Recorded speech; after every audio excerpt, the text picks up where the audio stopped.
Alors, Dorilton investit plus de 100 millions dans Williams. Capito voit un futur brillant. Bah, j'espère, hein, avec 100 millions de plus d'argent frais. Espérons que le futur soit brillant pour Williams.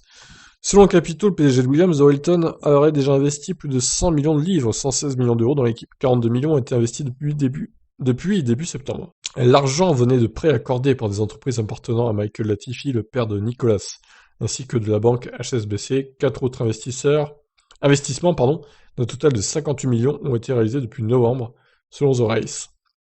Cet argent frais sert bien sûr à sauver financièrement l'équipe, mais aussi à préparer l'avenir. Les investissements dans les infrastructures à Grove, usines sous-financées depuis des années, seront particulièrement indispensables pour affronter le prochain règlement.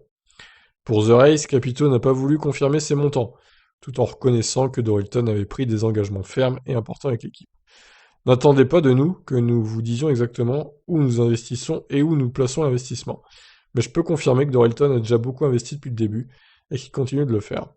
Si nous arrivons avec des projets pour faire progresser les performances des mesures que nous pouvons prendre, nous obtenons le soutien total de Dorilton. C'est absolument fantastique, et c'est même bien mieux que ce à quoi je m'attendais lorsque j'ai accepté le rôle. Ce sont les domaines que nous allons identifier et nous mettrons en évidence, ceux où nous avons un grand potentiel d'amélioration. Pour Capito, Dorilton n'a pas fini de restructurer l'équipe. Un directeur technique pourrait arriver, alors que le poste est vacant. De même, le sponsoring devrait enfin et heureusement s'étoffer. Au cours des prochains mois, vous verrez comment nous allons développer et investir dans la marque Williams sur le long terme. C'est une approche qui a le soutien total de Dorilton et qui prend le leadership pour chasser la moindre dernière goutte d'argent venant du sponsoring. Ainsi, pour Capito, le futur de Williams est brillant, et visiblement l'équipe va aussi embaucher malgré l'arrivée des budgets plafonnés pour préparer le prochain règlement. Bon bah c'est bien, ils font bien les choses hein, chez Williams, c'est cool. Ce que nous pensons avoir chez Williams, c'est un énorme potentiel pour les personnes de l'équipe. Nous avons des gens très expérimentés des années passées, et nous avons aussi de jeunes experts à bord, donc le mélange est vraiment excellent. Nous avons besoin d'un peu plus d'engagement, de leadership, grâce aux investissements de Dorilton, que Dorilton a réalisé et réalise encore, nous pouvons rattraper le retard dans des domaines où nous aurions pu reculer un peu ces dernières années. Il y en a tellement.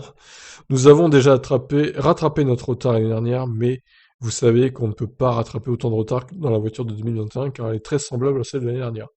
C'est pourquoi nous avons dit que nous nous concentrons sur l'année 2022. Nous pensons que nous avons le bon personnel, nous avons les bons talents à bord, nous allons continuer à renforcer notre main-d'œuvre et nous investissons beaucoup dans la technologie pour rendre la voiture plus rapide, et c'est pourquoi nous pensons que nous ferons un grand pas en avant pour 2022. Ok, ben voilà, des investissements colossaux en tout cas. On espère que Williams va renaître de ses cendres, ça serait bien. Au moins jouer les points régulièrement, quoi. Voilà pour ça, je vous laisse réagir. Ciao, ciao.